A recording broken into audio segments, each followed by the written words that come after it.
What's up everybody, Peter McKinnon here. Welcome back to yet another video. So great to have you here and see all of your smiling faces today. Yes, it's not clickbait. You read it in the title. You might have been thinking, is this like, nope. We are editing a actual Hollywood trailer for the Terminator Dark Fate movie right here today. We took the footage from Paramount and made this trailer, and it was awesome. To bring you up to speed before we dive into showing you this trailer that we did, how we did it, the sound, and then how you can actually take the same footage and edit the trailer yourself in order to win some awesome stuff, James Cameron and team behind Paramount, when they were making this Terminator Dark Fate movie, heavily used the Adobe Creative Suite to create this awesome film, and in doing so, wanted someone who also works with Adobe, that would be me, to cut their own version of the trailer. We did just that. We got a bunch of raw clips that were colored, but we had no music, no sound effects, just a little bit of dialogue. We were given that and told to just go nuts, make whatever you want. Let's see your version of the Terminator Dark Fate trailer. So if you haven't seen the trailer already that Paramount did, I'll link it above. Boop, you can go ahead and watch that. Now, this is a little bit of a look at what was given to us when we received the files. You may have changed the future, but you didn't change our fate.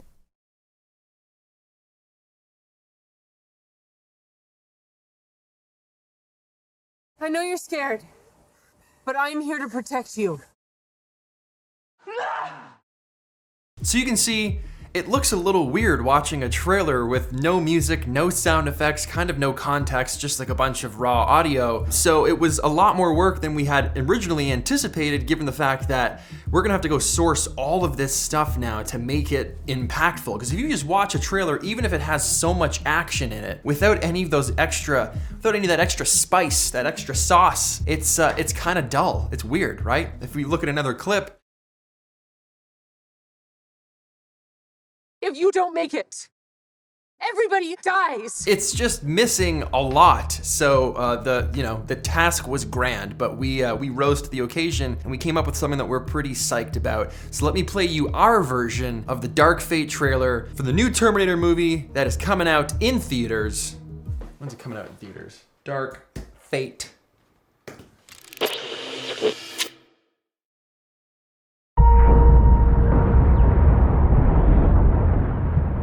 August 29, 1997. Was supposed to be Judgment Day. But I changed the future. No. You may have changed the future, but you didn't change our fate.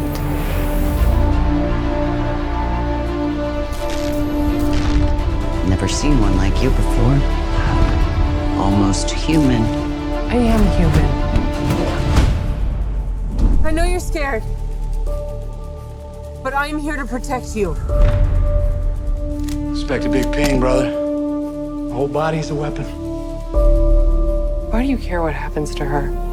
Because I was her. Sorry.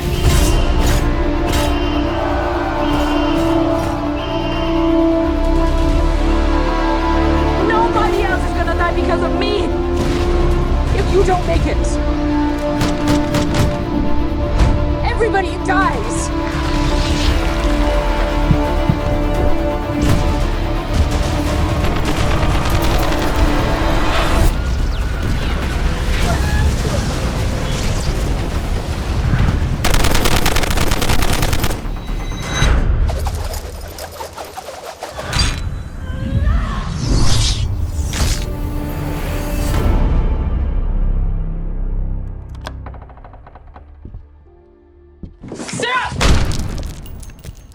I can see you're very upset.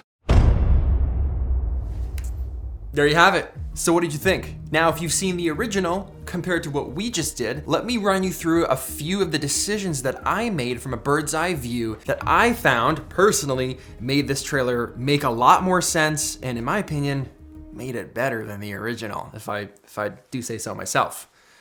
And I just did. Now, the sound design was something of a feat in and of itself. Here's a look at what just the timeline looks like as far as the sound design goes. Listen to what it just sounds like if we only play the sound design. I'm just gonna sit here and let it roll because it's pretty incredible. So let's take away the music, let's take away the dialogue, and just show you the sound design itself. If you don't make it, everybody dies.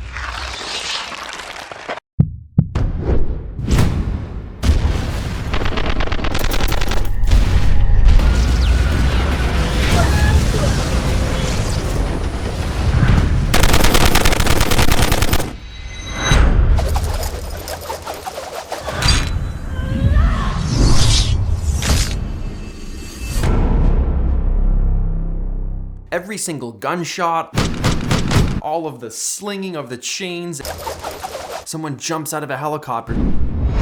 All those things need sounds to match, or like you saw at the beginning, it just feels weird.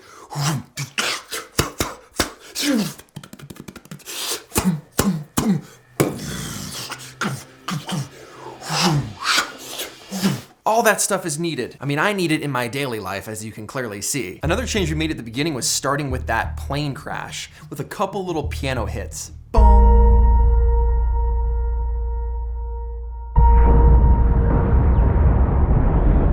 Things are happening, things are going down. I wanted to start by punching you in the face. Let's get that plane crashing. Let's get this happening. And let's get those dudes coming out of the water. That's what I wanted to see. One of the first things we did was shorten Sarah Connor's intro speech. Enough of a resume for you. Just felt like it didn't need to be that long, just get to the point. I know about getting to the point because a lot of my fans and commenters tell me this all the time. There's a fight between Sarah Connor and the other main actress, and I just felt like I didn't need to show that conflict right in the beginning. I also think it's probably better to see that conflict in the actual movie when you're watching the story unfold. We also kind of just brushed over faster all the details of the girl being an enhanced human being because, again, that's just something we thought would be better explored in the actual movie. It's better to have more questions from the trailer than answers. There's also a little point in the trailer that's kind of pivotal as far as storytelling goes, where she says, "I know you're scared, I'm here to protect you." But I'm here to protect you. We instantly from that line cut to the villain so that you know who she's trying to be protected from. But I'm here to protect you. And that establishes that guy being the villain. So they're all little things that are happening in the background. You don't really think about them, but a lot is communicated just by moving these clips around. That brings me to the biggest change that we made that I just saw straight off the bat and thought, well, this needs to be changed right now. And that was the introduction of Arnold Schwarzenegger, the Terminator himself, in the middle of the trailer. See, when I think of Terminator, when anyone thinks of Terminator, you think of Arnold. Everyone starts doing the impressions, the voice, it's just synonymous. You can't miss it. So I thought it would be way more suspenseful and intriguing as you're watching this new trailer for Terminator. Is he gonna be in it? Like, where's our boy? Where's Arnold? Come on, man, like, where? And then just not giving that to you the entire time until the end. That would be the cliffhanger. When that door opens, we threw a little bit of a sound effect in there. And bam, there he is. The one we've all been waiting for at the very end. And you get that last little kind of funny quip, a little one-liner that he delivers. I can see you're very upset. That's what ends the trailer, instead of Sarah Connor just tossing that grenade off the bridge, which was in the original cut. I'll be back. One of the things that was a little bit difficult is we didn't have a long enough take of some of those clips to make them more impactful. Like when those machines are coming out of the water, I wish that could have played out for another 10 seconds and you could start watching them march towards like the shore. That would have been great with like a riser, some kind of supporting sound effect, but we only had what we had from the cut that was provided. So it was challenging, but it was also fun because of the challenge. So it was really, really awesome to be able to work on actual footage shot from a studio like Paramount for a movie as big as Terminator. It was an honor, really. It was an honor that they even, suggested that I was one capable of doing it. So we had a lot of fun. But now I turn that to you because Adobe's opened up a pretty awesome contest, which lets you go to a page and download the very same clips and make your own version. Adobe and the Terminator accounts all over social media are going to feature your trailer. And on top of that, you win a whole host of things. Grand prize being $10,000 and a year of Creative Cloud membership. Oh, yes, please. A private screening of Dark Fate for you and 50 of your friends. So it's not just like awkward. It's not just like you and your mom or you and your pals hanging out, like 3 of you in a theater, which might be cool, but you can bring everybody you know and watch it and have like a cool private screening event. So that's sick. Signed posters from the cast, and then of course all the shout outs on social media. So if you want to partake in this epicness, I've left the link in the top line of the description below. Click on that, enter, get all of the things that you need, and start editing, and maybe implement some of the tips that you learned from this very video. So that is kind of your first look at editing a Hollywood movie trailer. We are gonna dive into a couple more tutorials in coming videos, teaching some of the exact effects that we used to get some of the impact that we made in creating this trailer. So stay tuned for that. Very excited, those are coming. But until then, my friends, hit that subscribe button if you haven't already. Punch the like button, assault, do what you want. It's your life, ultimately. Would love to have you here. I'll leave it at that. Thanks so much for watching this video. I will see you guys in the next one. Game of Thrones fans, check this out. This here, oh, that's a nice little maple leaf. It looks like a maple leaf, it's fake, but this is actually a leaf off the Godswood tree. It's real. I mean, it's a real prop. I think it's cool.